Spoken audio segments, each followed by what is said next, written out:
Beletzes. So today we're going to be talking about how you can pull yourself out of the feelings that you feel if you've been with someone or are with someone who is very negative towards you. Maybe this is a narcissist or just someone who's kind of toxic or even just annoying to you. How can you separate yourself from those feelings that you have, and how can you make it so that they don't affect you? If you're new here, my name is Michelle Pava. I'm a licensed psychotherapist. So let's talk about what you might be feeling or what situation you might be in. Perhaps you're with someone who is narcissistic or they're toxic in some way, or in general, they just treat you poorly. Maybe they're rude to you. This could actually be someone who is a friend to you. This could be someone who is a partner, a spouse. This could be your mother, your father, your son, your daughter, someone you work with. I mean, it goes on and on, right? Any of your relationships could have this component where they make you feel bad about yourself. And before anyone starts commenting that nobody can make you feel bad about yourself, well, then you're probably not someone who's been in an abusive relationship. So kudos to you, and thankful that you're not in one, and I hope you never are in one. But many viewers are, and many of the clients that I've had have definitely been in really bad positions and from childhood have been made to feel that they were less than or unworthy.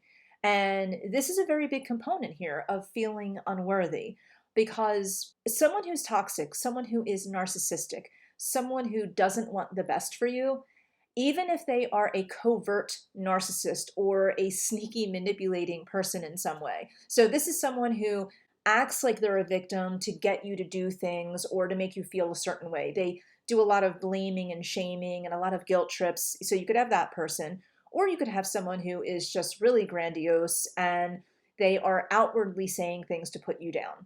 I'm not going to go into all of that, and I will link some videos below, but the bottom line is, you know when someone's trying to make you feel bad, right? Okay, so I don't need to go in detail over that.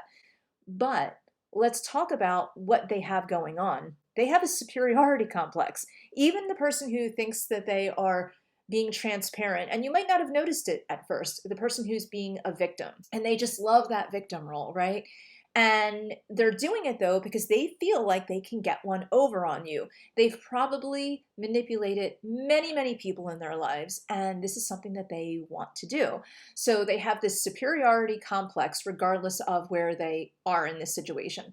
So if they have a superiority complex, what they're really trying to do is give you an inferiority complex. Now, you might have had this from childhood. So if you had a rough childhood for whatever reason, and you were feeling really abused, neglected, or you saw a lot of abuse, you could definitely have an inferiority complex where you feel that really everyone else is probably in a better place than you. Maybe you feel like you have some assets. Maybe you feel like you have a strong spirituality, or you really work on being healthy. It could be anything, okay? And I hope you do have some of those things. But a lot of times someone with an inferiority complex feels broken down. They feel like they just don't have it in them anymore. And I have some notes here because I didn't want to miss anything.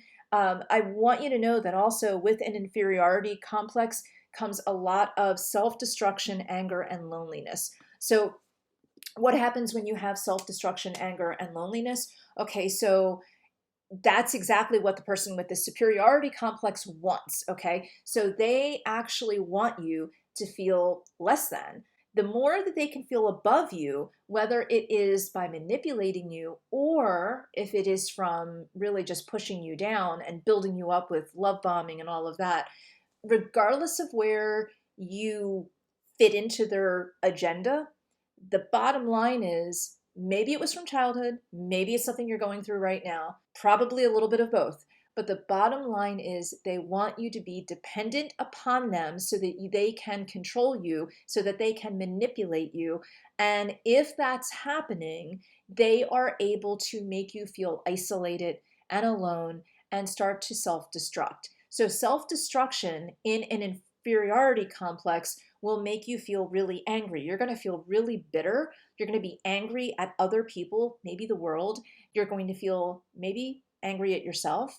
You might start to feel like things are reversed. You might feel like you're putting too much energy into how you feel and you need to just close down and move on with life.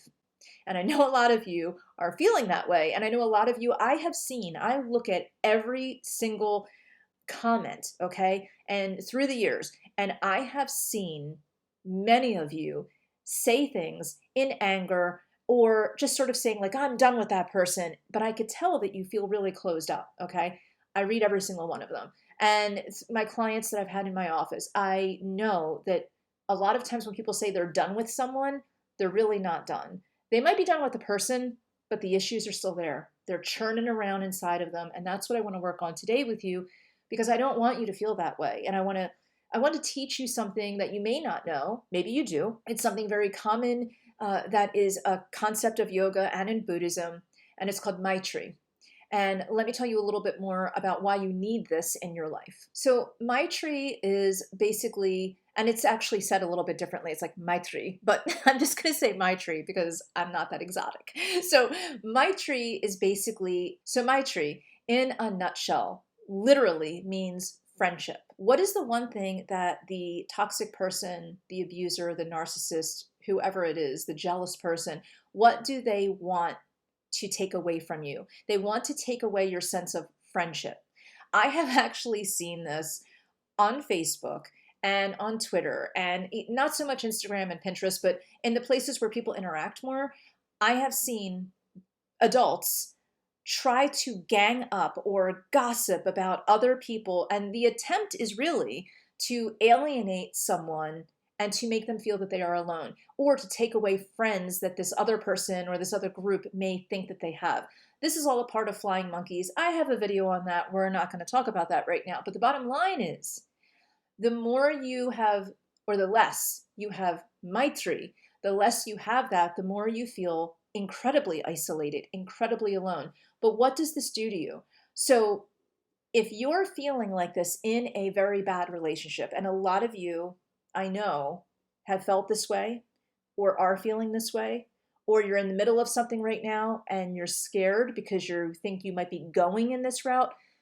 So if you've been with someone who is treating you poorly, okay, and you are an incredible person and you are trying to make it work and you're trying to figure out how to maneuver this relationship, even if you've left that relationship, even if you're far away from your parents or made peace with your parents or away from whatever this relationship is, regardless, the the issues of the relationship don't easily go away. The relationships can be severed pretty easily, to be honest. Once you get the guts up to get out of that relationship, or you get fed up enough, you can leave a relationship. But think of it this way. Think of these toxic relationships like falling on gravel. You can get up from falling on gravel and you can take the gravel off of your body, but it does not mean that you're not going to have cuts and scrapes and scars that stay with you long after you're not on that gravel anymore. That's not that different than being in a toxic relationship. And the longer you've been in the relationship, or the more you've endured in the relationship, especially if you've had several relationships from childhood onward, that maybe your childhood has dictated your relationships as an adult, these scars get worse and worse and worse. So Maitri is actually something that will help you. Maitri, like I said, means friendship.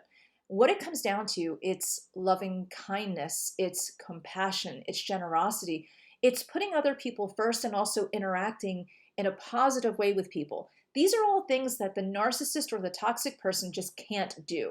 And they don't want you to be able to do it either. They want you weak, they want you vulnerable. But you have that Maitri inside of you. You have that compassion inside of you. When you're feeling vulnerable and weak and you've been with someone toxic who has taken away so much of who you are, you can feel like, how do I know who to trust? And so Maitri is about self-trust. So the more you practice Maitri, the more, whatever your spirituality is, you can dive deeper into it. Because I bet, and I really mean this, I bet by being with that toxic person or having that childhood, I bet that part of your spirituality has been really put through the ringer. And whatever your spirituality is, I want you to have more of it because I think you need it. And if you're someone who's not spiritual at all, then just take it from as a scientific space, as a psychological space. So Maitri is something that you can cultivate within yourself by learning to love yourself. You have been maybe dealt something really toxic from childhood, or the narcissist, or the bad relationship, or the relationship you're in right now, or the creepy boss, or the gossipy neighbor, or whatever it is. Like, you've been given something that you do not deserve, okay? You can reverse these patterns. You can focus on having an open heart. And like I said, you may not know who to trust or what to trust right now. You may not trust yourself, but the more you can reverse the inferiority complex and the insecurity and the potentially self-loathing or any of the potentially negative things that you're going through right now. So, easier said than done, right? I know it's not that easy. I'm not going to ask you to go meditate or pray immediately on, okay, love, I need to love myself. Okay, God, give it to me. Love, I need to love myself. Because you've probably prayed a lot already and you've probably tried a lot of things already. Okay, so I'm going to teach you a little quick something that I think is going to help you with your Maitri. Okay, so what you're going to do is I just want you to think about someone right now, and I'm going to share a little bit, okay? I am going to ask you to think about someone that you love very much. They can be deceased or they can be living. I'm going to think about my children. So I have a son and I have a daughter, and I'm just going to think about my children, okay?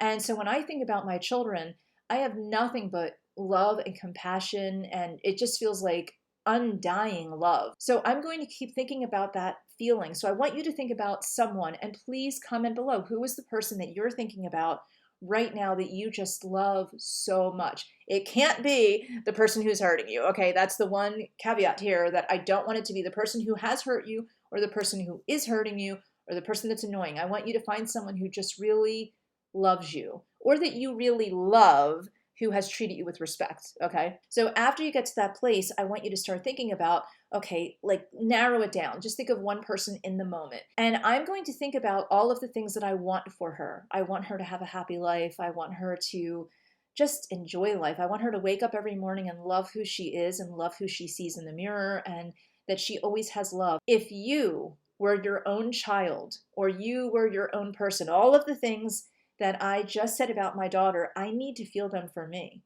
okay? So whatever you were thinking about the person that you love, apply that to yourself. When you start to put what you feel for others and then you start to try to put that to yourself, that is the beginning of heart opening. That is the beginning of the compassion that you need to feel for yourself.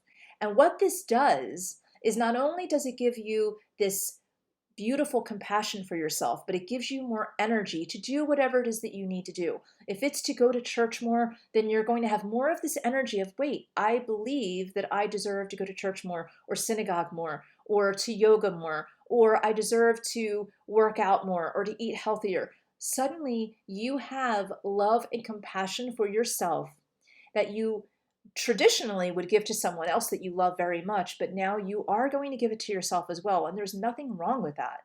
And that's what the toxic people in your life don't want for you. They don't want you to be your best. They don't want you to have that Maitri. They don't want you to be your own best friend. They don't want you to have that self-compassion and self-love. But I want you to have that. So I have another video for you, but please comment below and let me know how this felt for you.